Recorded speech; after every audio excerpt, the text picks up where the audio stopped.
Shalom.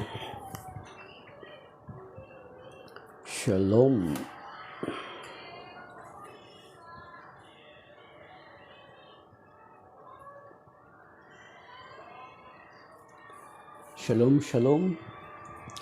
Sasagutin natin itong pagbubunyag ng Inc. 1914. Sabi niya dito sa caption, walang kaugnayan kay Kristo ni sa mga apostol ang Iglesia Katolika. Yan, itong programa nila sa TV na ang pagbubunyag. Inulit ko lang kasi yung unang video ko kanina medyo malabo. So, totoo ba yung sinasabi ng Inc. 1914? Pero unahin muna natin sila. Ang Inc. 1914 ba ay may kaugnayan sa mga alagad or sa Panginoong Jesucristo? Ang masasabi ko ay wala silang ugnayan sapagkat alam natin na ang iglesia na itinatag ng Panginoon ay itinatag niya noong unang siglo around approximately mga 33 AD. Samantala ang Inc. 1914 ay dumating lamang at naparehistro or itinatag noong July 27, 1914. So wala silang kaugnayan. Kung meron man sila sigurong ugnayan indirectly kasi sapagkat ang kanilang founder na si Ginoong Felix Manalo ay dating Katoliko. At alam natin ang Katoliko lang ang may unbroken link sa mga apostol, sa mga unang alagad sa ating Panginoong Jesucristo. The rest of the churches that exist today ay wala po silang unbroken link katulad ng sa Catholic Church. So, papaano na wala silang kaugnayan sa Panginoong Jesucristo o sa mga alagad? Samantala ang kanilang pangalan ay mababasa sa Biblia. Ano sila sabi? Hindi porke na mababasa sa Biblia ay ang kanilang pangalan ay may kaugnayan na sila sa Panginoong Jesucristo. Sapagkat kung titingnan natin at bigyan natin ng paghahambing, ang Philippine Arena ay bagamat nakapangalan nito sa Pilipinas ay walang kaugnayan ang Pilipinas dito or walang connection ang Pilipinas dito sapagkat ang Philippine Arena ay pag-aari ng mga Manalo or ng Inc. 1914 at hindi ang Pilipinas. Ganon din, ang isa pang halimbawa ay ang Jose Rizal University. Bagamat nakapangalan ito kay Rizal ay hindi ibig sabihin na si Rizal ay may-ari nito. So the same na comparison na maihahalin tulad natin sa Iglesia ni Cristo, bagamat nakapangalan ito sa Panginoong Jesucristo na hinango nila doon sa Roma 16:16, ay hindi pa rin ito nangahulugan na sila ay may kaugnayan sa Panginoong Jesucristo. Sapagkat ang tunay na nagtatag ng Inc. 1914 dito sa Pilipinas ay walang iba kundi si Ginoong Felix Manalo. So therefore, masasabi natin na ang Inc. 1914 ay walang kaugnayan sa Panginoong Jesucristo. Bagamat inaangkin nila ang Roma 16:16, ngunit alam natin na ang pagsulat sa Roma ni San Pablo ay isinulat niya noong mga unang siglo, around mga 50 AD onward sa noong unang siglo. So therefore, walang kaugnayan ang Inc. 1914 doon. Kung itingnan natin yung year gap per century, sila dumating 1914. So napakalabo na meron silang kaugnayan sa Panginoong Jesucristo at sa mga alagad. Okay, so balikan natin ang Catholic Church na sinasabi na walang kaugnayan sa Panginoong Jesucristo at sa mga alagad.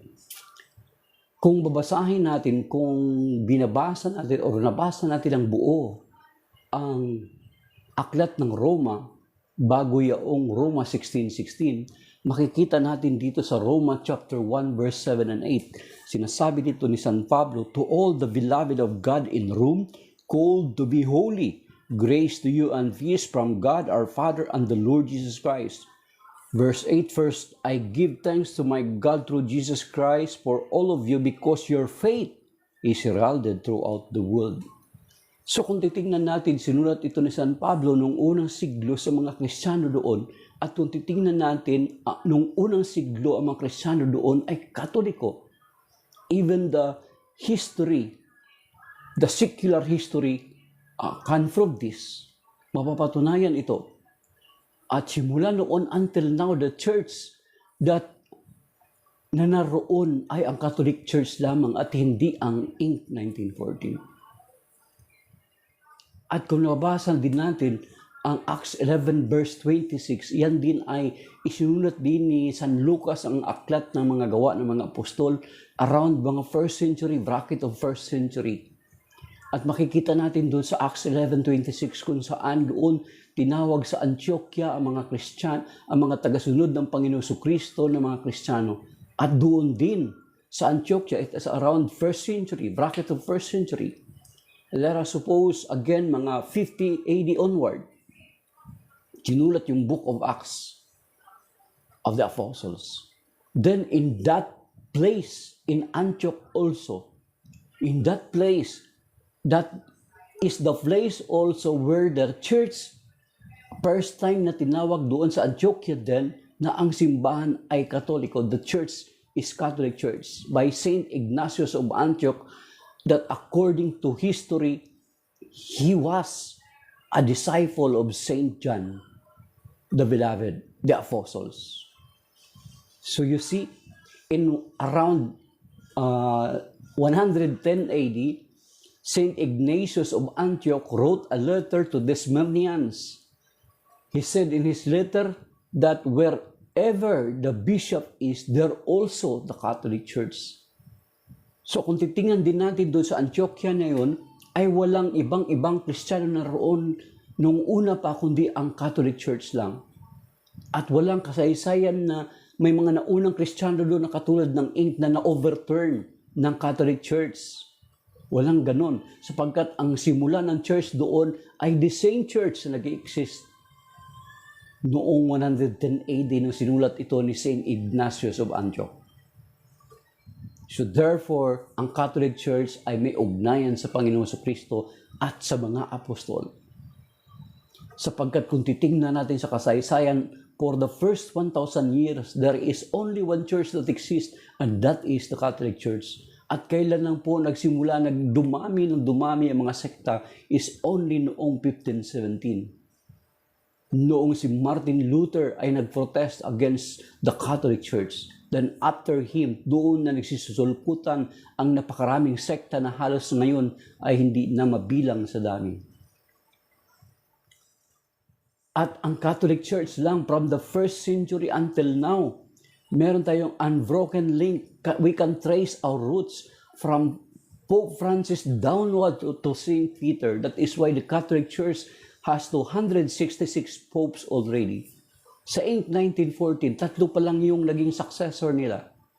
Una si Felix Manalo, then si Isa, pangalawa si Iranyo Manalo, then ang ikatlo si Eduardo Manalo. Then kung mamatay si Eduardo Manalo, ang anak niya uli ang magmamana. So 4 pa lang yung ina-anticipate, pang-4, 3 pa lang ngayon sa kasalukuyan. But the Catholic Church has already 266 popes from Pope St. Peter up to Pope Francis. So that is why masasabi natin na ang Catholic Church ay may kaugnayan sa Panginoong Jesucristo at sa mga apostol, but the rest ay wala. Yan lang po mga kapatid. Yan yung pagsasagot ko sa video na ito ng pagbubunyag ng Inc. 1914. So, magandang gabi at ikakat ko na ang video na ito kasi i-download ko ito dito sa TikTok at sa Facebook. Okay.